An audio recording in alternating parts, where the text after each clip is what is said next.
गरुडगमन तव चरणकमलमिह मनसि लसतु मम नित्यम् गरुडगमन तव चरणकमलमिह मनसि लसतु मम नित्यम्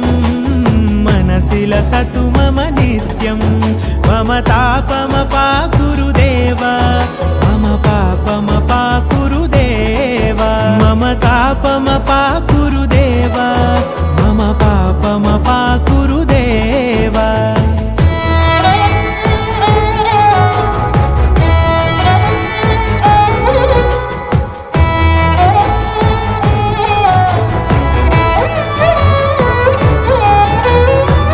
जनयन विधिनमुचिहरण मुख विबुध विनुत पद पद्मा जल जनयन विधिनमुचिहरण मुख विबुध विनुत पद पद्मा विबुध विनुत पद